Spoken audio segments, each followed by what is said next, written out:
princípio dialogicidade.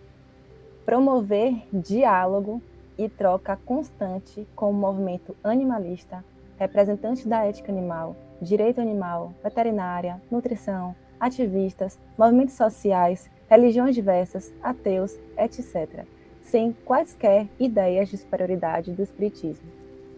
O estado de coisas perseguido é integrar o movimento espírita aos demais movimentos animalistas, sociais e ambientais. Eu escolhi falar desse princípio. E lá levantei o dedo na hora que listou, alguém quer ele, eu quero. Obviamente que a nossa proposta é demonstrar a relevância de todos os 8. Mas quem viu minhas outras falas talvez tenha percebido que é algo que eu reitero bastante e eu tento muito pôr em prática. Nem sempre é algo tranquilo, por vezes nos tirará da zona de conforto, né? Pois a tendência é nos sentirmos mais à vontade de dialogar com nossos próprios grupinhos, né? Nossos nichos. Mas é um exercício que traz muita potência para todas as partes. Isso requer também muita humildade e solidariedade. Humildade para não nos colocarmos em pedestais, não termos esse sentimento de superioridade, né? De forma a nos acharmos superiores que outros agrupamentos. E solidariedade com a causa dos demais, ainda que não nos seja familiar. O MOVE tem uma série de lives, por exemplo, promovendo diálogo com religiosos do catolicismo, budismo, igreja adventista, inclusive ateus, assim mesmo no plural, reforçando serem diálogos enriquecedores para todos. De igual forma, há muitos encontros promovidos com intelectuais de especializações diversas, em especial os ligados à causa animal, independentemente de sua identificação com a doutrina espírita. Por fim, eu gostaria de falar um pouco sobre outra interlocução que consideramos de extrema relevância, seja pelo princípio da interseccionalidade, já trazido aqui por Kessia, seja pela viabilização da vertente de veganismo que o MOVE se identifica como projeto de mundo, logo mais será trazido por Patrícia, e para isso, fundamental a interlocução com os demais movimentos sociais que tornam isso possível. Sem preconceitos, sem sentimento de superioridade, como já dito, com disponibilidade de troca sincera.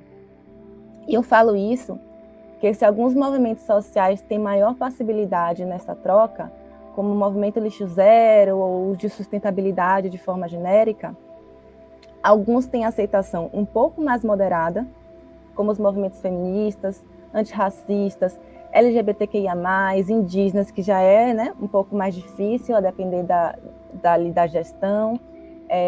Alguns outros nomes, como, por exemplo, MST e MTST, ainda são recebidos com estigmas pesados, passando despercebidos em papéis fundamentais em nossa sociedade, em especial no que se refere ao acesso à alimentação por todas as camadas sociais. E eu queria aproveitar esse espacinho aqui para exemplificar como a cristalização desses preconceitos nos impedem, por vezes, de enxergar exemplos belíssimos. A despeito de todas as acusações de criminalidade, o MST tem papel fundamental na agricultura familiar no Brasil, com muitos exemplos de prefeituras enaltecendo a presença de seus assentamentos por abastecerem os municípios com alimentos. Inclusive, salvo exceções que podem acontecer em qualquer esfera, né, com movimentos grandes, a produção ela é fundada nos princípios da agricultura agroflorestal, que preserva o meio ambiente, produz alimento saudável de verdade, produz muito mais por hectare que a monocultura, e não à toa, há muitos anos, é o maior produtor de arroz orgânico da América Latina. Lembrando que quanto mais terra produzindo comida vegetal para pessoas humanas, né? E eu falo isso porque a gente sabe que no Brasil, 90% da soja produzida, ela se destina ao consumo de animais de abate, né? Quanto mais terra para comida vegetal, para humanos, menos terra para agropecuária. Olha quanta coisa a gente pode trocar, né, com um movimento que muitos consideram completamente atípico e completamente alheio, né, ao que a gente traz, né?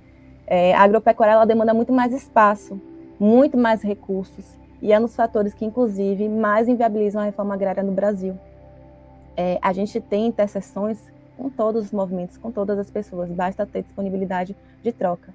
E eu queria trazer, inclusive, a respeito desse movimento, um dos princípios basilares, que é a solidariedade, que tanto a gente enaltece, né? O MST ele distribuiu só na pandemia mais de 7 mil toneladas de alimentos doados a comunidades vulnerabilizadas, né? 7 mil toneladas, eu gostaria de frisar, então uma tonelada é 1.000 quilos, são 7 milhões de quilos de alimentos doados, né? Alimentos sem veneno ali, que respeitou, inclusive, na produção a biodiversidade. Então, junto com outros movimentos campesinos, como Via Campesina, movimentos pequenos agricultores, movimentos de mulheres camponesas, organizações como a Associação Brasileira de Agroecologia, Articulação Nacional de Agroecologia, alimentos de qualidade produzidos com respeito ao meio ambiente e à biodiversidade podem chegar às cidades, chegar até nós, né? Em especial, estabelecimentos como Armazém do Campo, feiras populares, feiras agroecológicas, que escoam essas produções, né? E vindo do campo para a cidade, que eu falei ali mais cedo também, aproveitar também para trazer um outro lado do MTST. Não sei se já ouviram falar, né? Algumas pessoas, movimentos trabalhadores sem teto, desconhecido por muitos, como mencionado, é outro movimento social fortemente estigmatizado, mas com contribuições igualmente louváveis. Também ali, só no período pandêmico, foram construídas mais de 30 cozinhas solidárias em todas as regiões do país, principalmente nas áreas, obviamente, né, mais afetadas pela pobreza. E eles conseguiram distribuir mais de 500 mil refeições a pessoas que estariam ali à própria sorte, né?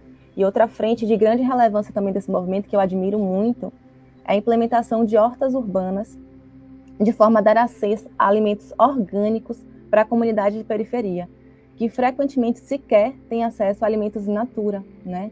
Nós temos diversos desertos alimentares, diversas zonas da população que têm acesso, quando tem acesso, né, a produtos de grande pobreza nutricional, né, e industrializados como os miojos, né, famosos. Ter sensibilidade para identificar esses exemplos, independentemente de qualquer ressalva, de qualquer discordância, é de suma importância para se evoluir individualmente e na coletividade. E fica aqui o nosso convite para que nós sempre busquemos exercer esse princípio de dialogicidade.